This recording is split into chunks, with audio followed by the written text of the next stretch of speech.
어떻게 나에게 이런 일이 종교의 벽을 넘어서 죽었던 여인의 소생, 내 아이를 둔 아비이자 가톨릭 신자인 내가 집이나 성당보다 오랜 시간을 보낸 곳은 병원일 것이다.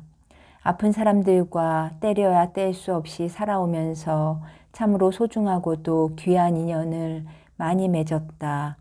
그중 몇 분의 이야기를 나누고 싶다. 전주교구 배소라 성서연구원장으로 봉직하신 고 김정원 토마스 신부님이 매주 한 번씩 가르치는 성서 공부반이 있었다. 나를 포함해 등록생 60여 명은 신부님의 자상하고 해박한 설명에 매료되어 재미나게 성경을 공부했다. 신자로서 늘 성경을 접하지만 알 듯 모를 듯 어려운 이야기가 얼마나 많은가. 특히 구약 성경에는 고개가 갸웃거려지는 대목이 숱하다. 토마스 신부님의 성서 공부반에 다니면서 하느님 말씀에 대한 목마름을 달게 풀 수 있었다. 그 성서 공부반에 특이한 여성이 한 분 계셨다. 다른 종교 성직자 차림이라 가톨릭 신자가 아님을 한눈에 알 수 있었다. 1년 넘도록 착실히 출석하며 열심히 공부해서 모두들 신기해했다. 천주교 수녀님들도 다른 종교 경전을 배우실까? 호기심이 일기도 했다. 언젠가부터 그분이 결석을 하더니 한동안 눈에 띄지 않았다. 궁금했지만 평소 친분이 없었기에 그만뒀나 보다 했다. 하루는 공부를 마치자 신부님이 나를 부르셨다. 그 타종교 성직자가 중병에 걸려 앓고 있는데 나를 한번 만나보고 싶어 한다는 것이었다. 수소문해서 집을 찾아갔다. 방문을 열자 여인이 보였는데 깜짝 놀라지 않을 수 없었다. 벽에 몸을 기대고 겨우 앉아있는 여인의 얼굴은 백지장처럼 창백하고 몸은 빼빼 말랐는데 배만 개구리처럼 볼록 튀어나와 있었다. 숨이 차는지 호흡이 무척 가팠고 두 다리도 퉁퉁 부어 있었다. 깔끔한 성직자 차림으로 성서 공부를 할 때와는 완전히 딴판이었다. 어떻게 이렇게 되었냐고 묻자 난소암이라고 했다. 암 진단을 받고 종합병원과 전주 시내 유명한 산부인과를 다 다녀봤으나 복막까지 전이가 되었단다. 백약이 무효하여 죽기만 기다리고 있다고 했다. 말은 그렇게 해도 행여나 무슨 방법이 없을까 싶어 나를 보자고 했을 것이다. 하지만 내과 전문의인 나로서는 어떻게 도와야 할지 난감했다. 한참 앉아 고심을 했으나 주님께 의탁하는 것 외에 다른 수가 떠오르지 않았다. 선생님, 성서 공부도 하셨으니 하느님께 기도드립시다. 뜸을 들이며 앉아있던 내가 어렵사리 청을 하자 여인도 수락했다. 같이 손을 잡고 기도를 바쳤다. 사랑의 하느님, 주님의 말씀을 공부하던 자매가 많이 아픕니다. 무슨 좋은 방법이 없을까요? 고통스러운 이분에게 도움 주시기를 간절히 청합니다. 일주일 후 성서 공부반에 갔더니 신부님이 또 부르셨다. 내가 다녀간 후 여인의 마음이 한결 편해졌다며 다시 와주기를 청하는데 어떤가 하신다. 두말 없이 이해하고 곧바로 태평동 그분 집으로 갔다. 일주일 사이에 배는 더 불러 있었다. 반일만 돼도 터질 듯 빵빵한 게 마치 바람 잔뜩 채운 튜브 같았다.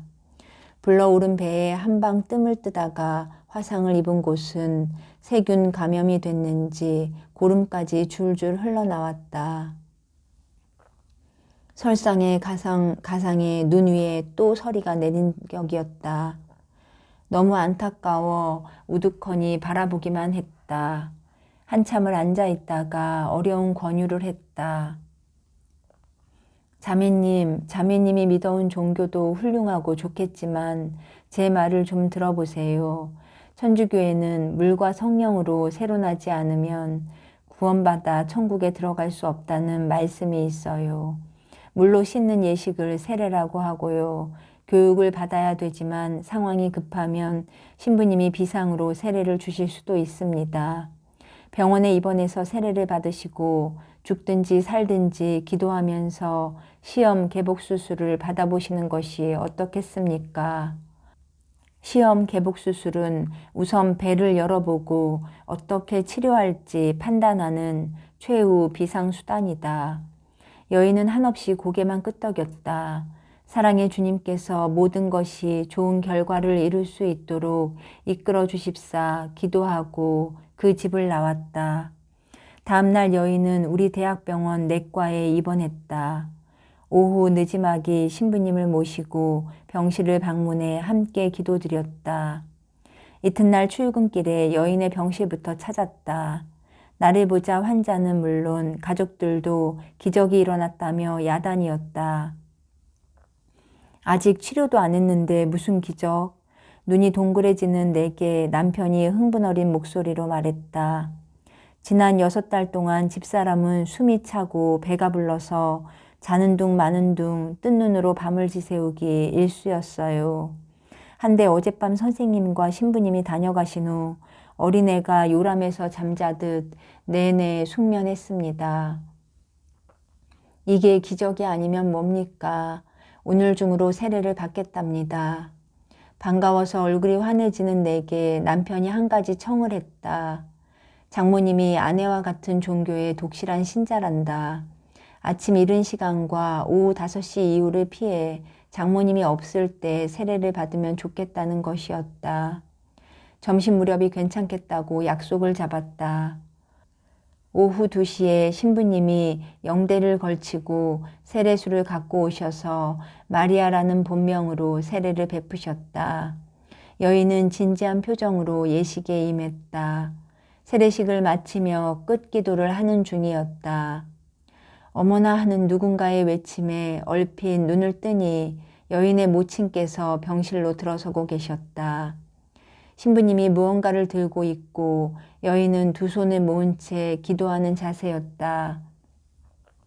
그 광경을 보고 모친은 무슨 일이 벌어졌는지 금세 알아차린 것 같았다. 말없이 한달음에 침대로 가시더니 딸을 끌어안으며 목을 놓아 엉엉 우셨다. 여인도 그 품에 안긴 채 폭포수 같은 눈물을 쏟아냈다. 엄마, 죄 많은 나를 용서해줘요. 아니야, 다 괜찮다. 어떻게 하든지 그저 살아나기만 해다오. 아무 걱정 마라. 내가 산다면 내가 뭘 더 바라겠니? 목숨 같은 한 방울, 울음소리 가득한 병실을 나 역시 축축해진 눈으로 빠져나와 산부인과 의사와 마취과 의사를 만났다. 시험 개복 수술을 해보자는 내 말에 둘 다 어이가 없다는 표정을 지었다. 마취과 의사가 먼저 브레이크를 걸었다. 몸 상태가 저토록 취약한 환자를 마취하면 혈압이 떨어지면서 숨지기 십상이다. 수술대 위에서 사망하면 전적으로 마취과 의사 책임이므로 안 되겠다는 것이다. 산부인과 의사 역시 위험천만한 이런 수술은 의미가 없다며 한마디로 거절했다. 환자와 착한 남편과 나 셋이 머리를 맞대고 상의를 했다. 수술 중 사망해도 절대 이의를 제기하지 않겠다는 자필 각서를 썼다. 각서를 내보이며 두 의사를 다시 설득했다. 다행스럽게도 마취과 의사는 내 대자여서 내 청을 깡그리 무시하지는 못했다. 여보, 환자 본인과 남편이 저렇게 소원하지 않소. 한을 풀어줍시다. 나도 각서를 쓰겠소. 아이고 대부님 정 그러시니 하기는 합니다만 어쩌면 그렇게 겁도 없고 고집이 세십니까? 산부인과 의사에게는 복수만 좀 빼고 다시 봉합해도 좋으니 수술만 해달라고 매달렸다. 머리를 긁적이며 겨우겨우 승낙을 했다. 드디어 수술 시간이 잡혔다. 나도 멸군복을 챙겨 입고 수술장에 들어가 집도의 뒤에 서서 전 과정을 지켜봤다. 처음에 배를 가르면 복수가 튀어나올 줄 알았는데 아니었다. 우뭇가사리처럼 흐물흐물한 덩어리가 쏟아져 나왔다. 한 겹 걷어내면 또 한 겹이 연달아 빠져나왔다. 암덩어리 때문에 주변 세포 조직들까지 많이 변형이 된 것 같았다. 하나하나 그걸 걷어내야 하니 여간 손이 많이 가는 게 아니었다. 집도이는 바삐 손을 놀리면서도 새로 덩어리 주머니가 나타날 때마다 연거푸 한숨을 쉬었다. 아이고 골치 아파라. 어휴 애초에 이 수술하는 게 아닌데 아이 참. 집도이 뒤에서 지켜보기만 하는 나도 나름대로 바빴다. 치명자산 근처에서 책만 긁어대던 남자아이가 보자마자 괴상한 소리를 지르던 작은 십자가를 집도이 등에 대고 속으로 계속 기도를 드렸다. 예수님 기적을 베풀어 주세요. 불쌍한 저 여인을 부디 살려주세요. 수술 의사 멸균 가운에는 아무것도 닿으면 안 된다. 주먹 하나 정도 사이를 두고 의사 등을 향해 십자가를 들고 선 채 3시간 가까이 기도했다. 같은 자세로 오래 버티자니 나중에는 어깨가 빠지는 듯이 아팠다. 드디어 수술이 끝났다. 올챙이처럼 불룩하던 환자의 배가 푹 꺼졌다. 마취 때문에 걱정했던 심장도 별탈 없이 잘 뛰고 있었다. 의사가 긁어낸 우뭇가사리 같은 덩어리는 수술대 및 통에 담겼다. 얼마나 양이 많은지 양둥이 하나로 가득했다. 환자는 중환자실로 옮겨졌다. 이제 마취 상태에서 의식이 깨어나고 소변이 잘 나오는지 관찰해야 한다고 했다. 소변은 생명 유지가 가능한지 알 수 있는 표시다. 30분쯤 지나자 의식이 돌아왔다. 그러나 2시간이 지나도 소변은 단 한 방울도 나오지 않았다. 소변이 이렇게 안 나오면 이제까지 수고한 것이 다 허사라면서 두 의사는 더 지켜보지 않고 자기들 방으로 돌아갔다. 나는 환자 옆을 떠나지 못한 채 애타게 소변을 기다렸다. 3시간 20분이 지났을 때 소변 받는 링거 세트에 마치 풀잎에 맺히는 이슬처럼 오줌 한 방울이 달렸다. 얼마나 반가운지 여인의 눈물 같기도 한 그 오줌 한 방울을 간절하게 보고 있자니 잠시 후 주머니 아래로 뚝뚝 떨어졌다. 사람이 살아있다는 표시로 흘러나오는 오줌 한 방울이 얼마나 소중한지 절감했다. 1분 후 다시 오줌 한 방울이 떨어지고는 이어 똑똑 계속 소변이 나왔다. 마침내 수술실로 들어간 지 10시간 만에 여인은 다시 산부인과 6인실로 옮겨졌다. 시체나 다름없던 몰골의 여인이 웃으며 돌아오자 다른 환자와 보호자들도 환호하며 반겼다. 보름만 더 지체됐어도 여인은 목숨을 구하기 어려웠을 것이다. 하느님께 의지하며 죽음을 무릅쓰고 세례와 수술을 받은 그 여인은 지금까지 건강하게 잘 살고 계시다. 이렇게 이방인 여인은 기도와 세례 속에서 기적적으로 살아났다. 나와 함께 수술실을 지켰던 작은 십자가 역시 여전히 내 위도 주머니에 잘 있다. 진즉 받을 것을. 군 제대 후 전주 성모병원에 근무하면서 나는 전주의 대표 문화재인 풍남문과 전동 성당에서 가까운 풍남동에 자그마한 집 한 채를 구입해 살았다. 몇십 년 세월이 쌓이면서 집도 낡아 두어 차례 개축을 했다. 집을 고칠 때 관리 책임자로 일하던 분이 참 성실했다. 우리 집 식구들이 부장님이라고 부르던 그분은 집을 다 고치고 난 뒤에도 무슨 문제가 생길 때마다 부르면 언제든지 와서 친절하게 돌봐줬다. 하루는 그분이 자기 처제가 무슨 병이 들었는지 몸이 자꾸 마르고 소화가 안 되어 고생이 많다고 했다. 종합검진을 받아보도록 안내했다. 며칠 후 검진 결과 간내 담도암이 발견됐다. 주변까지 암세포가 다 퍼져 수술도 할 수 없는 상태였다. 통증이 별로 없는 것만도 큰 다행이었다. 처제는 남편을 일찍 잃은 과부였다. 그냥저냥 통원하기를 원해서 증상에 따른 대응만 해나갔다. 시일이 지나면서 암덩어리가 담즙이 흘러나오는 담도를 압박해 황달이 왔다.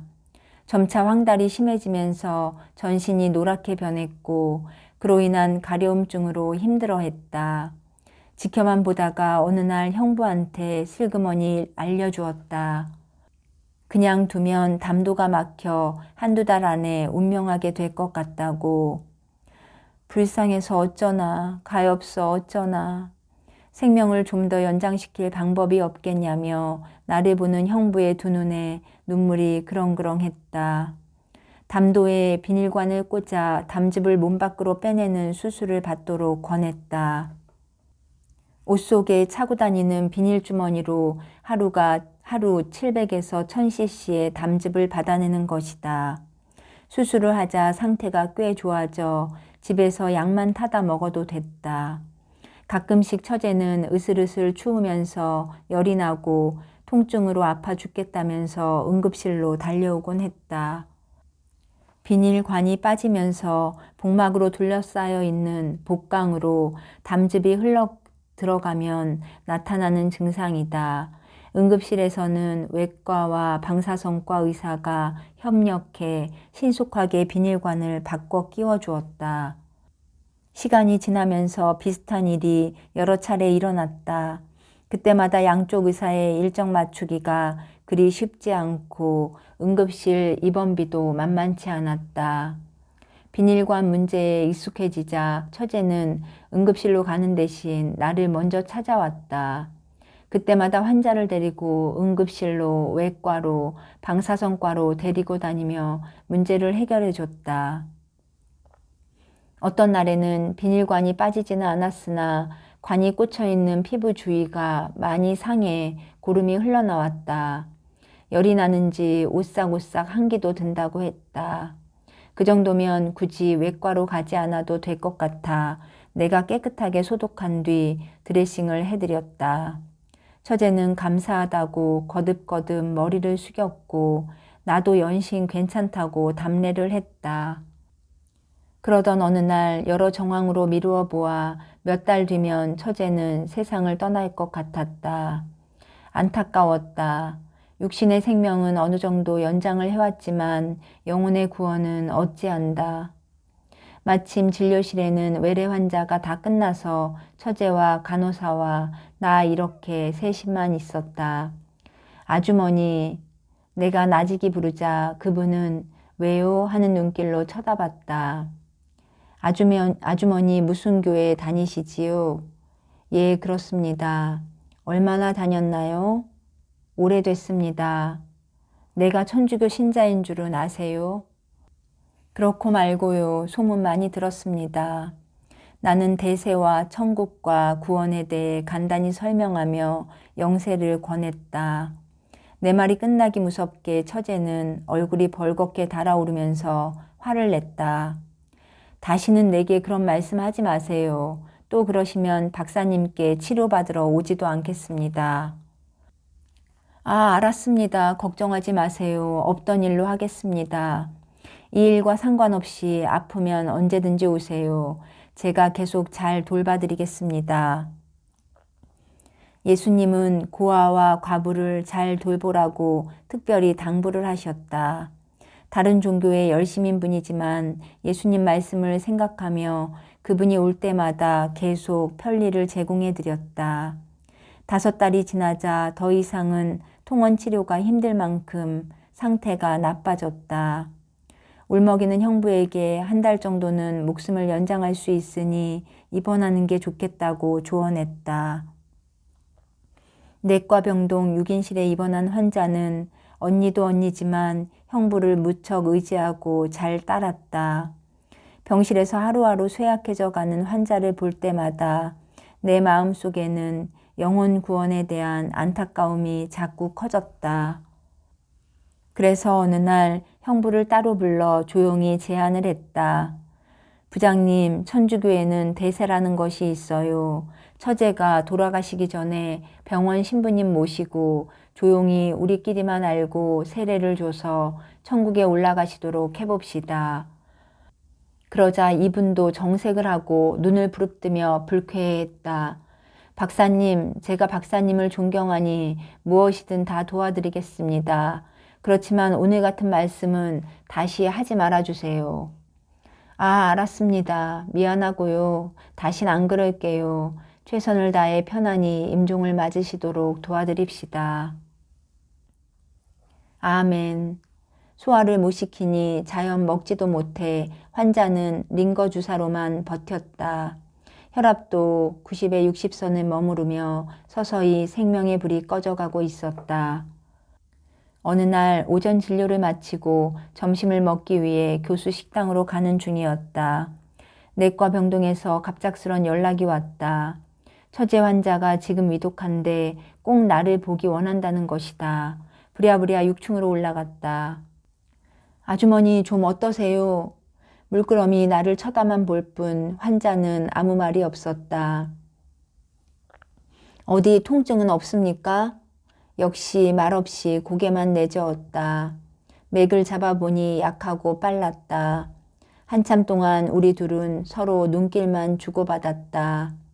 아무리 현대의학의 모든 수단을 동원한다 한들 의사가 생명을 주관하지는 못한다. 마지막 단계에 이르면 별달리 할 수 있는 것도 없다. 다시금 안타까움이 복받쳤다. 아주머니, 제가 저번에 말씀드린 천주교 대세를 지금 받는 게 어떨까요? 우리 속담에도 삼세판이라고 있지 않습니까? 마지막으로 묻습니다. 세례받고 천국에 가시지요. 다음 순간 나는 적잖이 놀랐다. 대차게 거절하던 분인데 고개를 끄덕이며 수락을 하는 게 아닌가. 그 순간을 놓칠세라 나는 황급히 간호사실로 가서 깨끗한 종이컵 하나와 소독된 거즈를 가져왔다. 컵에 깨끗한 물을 채운 뒤 환자 손을 붙잡고 십자성호를 가르쳤다. 이렇게 손으로 그으면서 입으로 성부와 성자와 성령의 이름으로 아멘. 자, 한번 따라해 보세요. 약한 힘이었지만 아주머니는 십자성호를 잘 따라했다. 예, 잘하셨어요. 이제 제가 평신도 대세를 드립니다. 똑똑히 아멘 하세요. 이 세례를 받고 나면 아주머니는 하느님의 사랑스러운 딸로 다시 태어납니다. 아멘. 아멘. 자, 그럼 이제 세례를 드립니다. 아무개님, 내가 마리아에게 성부와 성자와 성령의 이름으로 세례를 드립니다. 아멘 하세요. 아멘. 이렇게 아주머니가 수락한 지 5분 만에 평신도가 주는 대세식을 마쳤다. 이제 끝났습니다. 편히 쉬세요. 혹시 제게 하실 말씀 있으신가요? 고개를 가로젓는 아주머니와 눈인사를 하고 침대 옆을 벗어났다. 몇 발짝 걸어 막 병실 밖으로 나서는 순간이었다. 그 아주머니의 목소리가 들려왔다. 성부와 성자와 성령의 이름으로 아멘, 아멘, 아멘, 아멘. 입을 번긋할 기운도 없던 사람이 소리 높여 아멘을 외치고 있었다. 깜짝 놀라 침대 옆으로 달려갔다. 아주머니는 연달아 성호를 그으며 성부와 성자와 성령의 이름으로 아멘 계속 반복하여 소리를 질렀다. 외치지 않고는 견딜 수 없는 모양이었다. 박사님, 제가 진즉 받을 것을, 진즉에 받을 것을, 아멘, 아멘, 아멘. 성부와 성자와 성령의 이름으로 아멘, 아멘, 아멘, 아멘. 목소리가 점점 커지더니 아주머니는 병실이 떠나가도록 크게 소리를 질렀다. 위 혈압이 80에서 90 밖에 안 되는데 어디에서 힘이 나와 그렇게 큰 소리로 외치는지 경이로울 뿐이었다. 이런 현상이 성령 충만 세례인가 보다. 그러자 이번엔 옆 침대 환자와 보호자들이 시끄럽다, 조용히 하라며 여기저기서 소리를 질렀다. 침대마다 커튼이 드리워져 있으니 옆에서 무슨 일이 일어났는지 그들은 알 수가 없다. 점심시간이라 다들 밥을 먹고 있는데 아멘 아멘 시끄러운 소리가 자꾸 들리니 짜증이 난 것이다. 아주머니는 흥분된 상태로 10여 분이나 아멘을 외치다가 조금씩 목소리가 낮아졌다. 천천히 안정을 되찾는 모습을 지켜보다가 이젠 괜찮을 것 같아 뒤늦은 점심을 먹으러 발길을 돌리려는 찰나였다. 내 등 뒤에 수간호사가 서 있었다. 환자가 대세를 받고 소리소리 지르는 모습을 처음부터 다 지켜본 모양이었다. 아니, 수간호사님, 아직까지 점심도 안 들고 여기서 뭐 했어요? 내 말엔 대답도 않고 수간호사는 재빠르게 병실을 빠져나갔다. 나는 기쁨 반, 걱정 반, 묘한 기분이 되었다. 그 아주머니가 어디서 그토록 힘이 솟아올라 아멘을 외치는지 우선 놀라웠다. 다른 한편으로는 눈을 동그랗게 뜨고 사라진 수간호사 얼굴이 떠올라 은근히 마음이 캥겼다. 그 수간호사는 처제 환자와 같은 종교를 갖고 있었기 때문이다. 그러지 않아도 내가 종교적 편견으로 다른 종교인을 자기 편으로 유도한다는 오해를 받을까봐 늘 조심하던 차였다. 내가 자기네 신도에게 대세를 주는 것을 다 지켜봤다면 문제를 제기할 수도 있는 것이다. 아주머니가 그날 저녁 6시쯤 평안히 임종했다는 보고를 다음날 출근해서 들었다. 운명하시면서 통장에 있던 돈 200만 원 중 100만 원은 언니와 형부에게, 60만 원은 친하게 지낸 앞집 아가씨에게, 나머지 40만 원은 불우이웃을 위해 헌금하라는 유언도 남겼다고 했다. 그분이 돌아가시고 일주일쯤 뒤였다. 내과 병동에서 학생, 레지던트들과 회진을 준비하고 있는데 누군가가 등 뒤에서 내 귀에 대고 무어라 속삭였다. 고개를 돌리니 대세를 지켜본 그 수간호사가 서 있었다. 뭐라고요? 깜짝 놀라 되묻는 내게 수간호사가 미소 띤 얼굴로 귓속말을 했다. 원장님, 저도 이번 주부터 성당에 나가고 있습니다.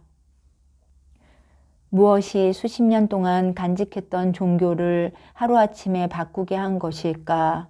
아직까지도 미스터리다.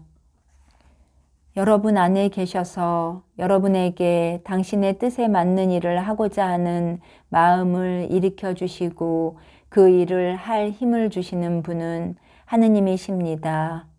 필립비서 2장 13절. 사람들은 이 말을 듣고 마음이 찔려 베드로와 사도들에게 형제 여러분, 그러면 우리는 어떻게 하면 좋겠습니까? 하고 물었다. 베드로가 이렇게 대답하였다. 회개하시오. 그리고 여러분은 한 사람도 빠짐없이 예수 그리스도의 이름으로 세례를 받고 여러분의 죄를 용서받으시오. 그리하면 성령을 선물로 받게 될 것입니다. 사도행전 2장 37절에서 38절.